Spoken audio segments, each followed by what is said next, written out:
Hi friends, ഇന്ന് ഞാൻ നിങ്ങളായിട്ട് ഷെയർ ചെയ്യുന്നത് വളരെ വ്യത്യസ്തമായിട്ടുള്ള രണ്ട് ഓംലെറ്റിൻ്റെ റെസിപ്പിയാണ് കേട്ടോ. ഒന്ന് നമ്മൾ പൊട്ടാറ്റോ ഓംലെറ്റാണ്, അതുപോലെ ഒന്ന് വഴുതന വെച്ചിട്ടുള്ള ഒരു ബ്രിഞ്ചൽ ഓംലെറ്റും കൂടാണ് ചെയ്യുന്നത്. അപ്പോൾ ഇത് നമുക്ക് രാവിലേക്കോ ചോറിൻ്റെ കൂടെ ഒക്കെ കഴിക്കാൻ പറ്റുന്ന ഒന്നാണ് കേട്ടോ. വയറ് നിറയുന്ന ഒരു ഓംലെറ്റാണ്. അപ്പോൾ ഇതെങ്ങനെയാണ് നോക്കിയാലോ. ആദ്യം തന്നെ ഞാനിവിടെ ഒരു ഉരുളക്കിഴങ്ങും ഒരു വഴുതനയും ഒന്ന് കഴുകി കഷ്ണങ്ങളാക്കി വെച്ചിട്ടുണ്ട്. നമ്മളിതുപോലെ വട്ടത്തിൽ അരിഞ്ഞെടുക്കുക. വളരെ കനം കുറച്ചിട്ട് അരിഞ്ഞെടുക്കുക കേട്ടോ. കനം കൂട്ടി അരിഞ്ഞെടുക്കരുത്. നമുക്കത് മുട്ടയുടെ കൂടെ വെന്ത് കിട്ടാൻ വേണ്ടിയിട്ടാണ്. അപ്പോൾ കട്ടി ഉണ്ടെന്നുണ്ടെങ്കിൽ വേവാൻ ബുദ്ധിമുട്ടായിരിക്കും. ഇതിലേക്ക് നമുക്ക് ആവശ്യത്തിനുള്ള ഉപ്പ് ചേർത്തിട്ട് നല്ല പോലെ ഒന്ന് എല്ലാ ഭാഗത്തേക്കും ആവുന്ന രീതിയിൽ കൈ വെച്ചിട്ടുണ്ട് നല്ല പോലെ ഒന്ന് മിക്സ് ചെയ്യുക. ഇതിൻ്റെ കൂടെ വേണമെന്നുണ്ടെങ്കിൽ നിങ്ങൾക്ക് മുളക് പൊടി ചേർത്ത് കൊടുക്കാം കേട്ടോ. ഞാനിവിടെ മുളക് ചേർക്കണില്ല. അപ്പോൾ നല്ല എരിവൊക്കെ വേണമെന്നുള്ളവരാണെന്നുണ്ടെങ്കിൽ ഇതിൻ്റെ കൂടെ നിങ്ങൾക്ക് മുളക് പൊടിയും കൂടെ ചേർത്ത് കൊടുക്കാം. അപ്പോൾ വീട്ടിലുണ്ടാക്കുന്ന സമയത്ത് നിങ്ങളുടെ ഇഷ്ടം പോലെ ചെയ്യാം കേട്ടോ. അപ്പോൾ ഉപ്പ് വരട്ടിയിട്ട് നമുക്കൊന്ന് മാറ്റി വെക്കാം. ഞാനിവിടെ ഒരു ബൗളിൽ 2 കോഴിമുട്ട പൊട്ടിച്ച് വെച്ചിട്ടുണ്ട്.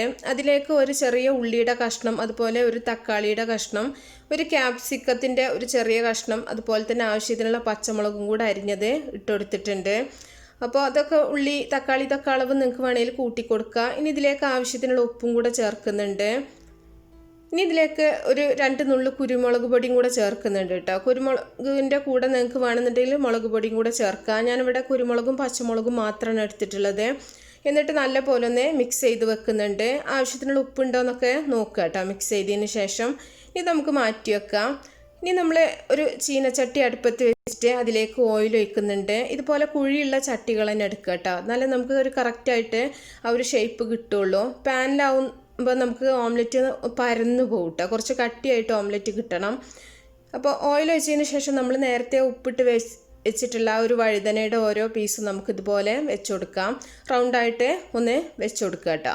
വലിയ ചീനച്ചട്ടിയാണെന്നുണ്ടെങ്കിൽ നിങ്ങൾക്ക് വലുതാക്കിയിട്ട് വെച്ച് കൊടുക്കാനുള്ള സ്പേസ് കിട്ടും. അപ്പോൾ ചെറുതാവുമ്പോൾ 3 പീസേ നമുക്ക് വെക്കാൻ പറ്റുള്ളൂ ഒരു സമയം. ഇതിൻ്റെ ഈ ഒരു നടുഭാഗത്തേക്ക് നമുക്ക് മുട്ടയുടെ ആ ഒരു മിക്സിൻ്റെ പകുതി ഒഴിച്ചു കൊടുക്കാം. മുഴുവനും ഒഴിക്കുന്നില്ല, പകുതി മാത്രമേ ഞാൻ ഒഴിച്ചു കൊടുക്കുന്നുള്ളൂ. എന്നിട്ട് നമ്മളിത് തീ ഒന്ന് വളരെ കുറച്ച് വെച്ചതിന് ശേഷം ഒന്ന് അടച്ച് വെച്ചിട്ട് നല്ല പോലെ ഒന്ന് വേവിച്ചെടുക്കണം. നമുക്ക് ഇതിൻ്റെ ആ ഒരു ഓംലെറ്റ് നന്നായിട്ട് വെന്ത് കിട്ടണം. വഴുതനയുടെ ഒരു ഭാഗം നന്നായിട്ട് ഫ്രൈ ആയി കിട്ടണം കേട്ടോ. അപ്പോൾ ആ ഒരു സമയം നമ്മൾ വളരെ തീ കുറച്ച് വെച്ചിട്ട് തന്നെ വേവിച്ചെടുക്കുക. തീ കൂട്ടി വെക്കരുത്. അപ്പോൾ നമ്മുടേത് ബ്രിഞ്ചൽ ഓംലെറ്റ് ഇവിടെ റെഡി ആയിട്ടുണ്ട്. നല്ല പോലെ തന്നെ വെന്ത് കിട്ടിയിട്ടുണ്ട് കേട്ടോ. ഇനി നമുക്കിത് ചട്ടിയിൽ നിന്ന് കോരി മാറ്റാം. അപ്പോൾ നല്ല ടേസ്റ്റി ആയിട്ട് നല്ലൊരു സ്മെല്ലാണ് കേട്ടോ. അപ്പോൾ നമുക്കിതൊരു പ്ലേറ്റിലേക്ക് മാറ്റി വെക്കാം. ഇനി അതേ ചീനച്ചട്ടിയിൽ തന്നെ നമ്മൾ കുറച്ച് ഓയിൽ ഒഴിക്കുന്നുണ്ട്. ഓയിലോ വെളിച്ചെണ്ണ നിങ്ങൾക്ക് എടുക്കാം കേട്ടോ.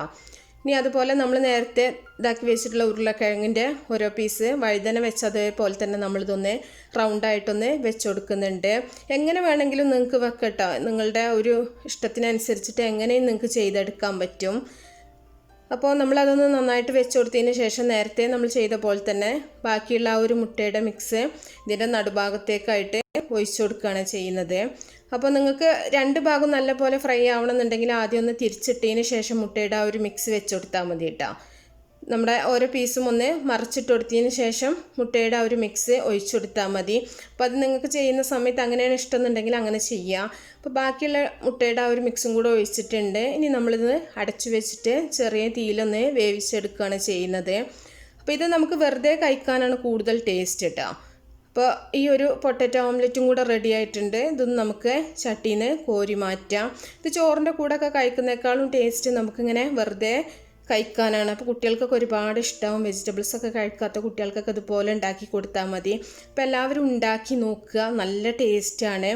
എന്നിട്ട് നിങ്ങളുടെ അഭിപ്രായങ്ങളൊക്കെ അറിയിക്കുക. അതുപോലെ ഇഷ്ടപ്പെട്ടാൽ നിങ്ങൾ തീർച്ചയായിട്ടും ലൈക്ക് ചെയ്യാൻ മറക്കരുത് കേട്ടോ. അതുപോലെ നിങ്ങൾക്ക് യൂസ്ഫുൾ ആണെങ്കിൽ നിങ്ങൾ ലിങ്കൊക്കെ ഷെയർ ചെയ്ത് കൊടുക്കുക. അപ്പോൾ നല്ല റെസിപ്പികളൊക്കെ ആയിട്ട് നമുക്ക് അടുത്തൊരു വീഡിയോയിൽ കാണാം. ഓക്കേ.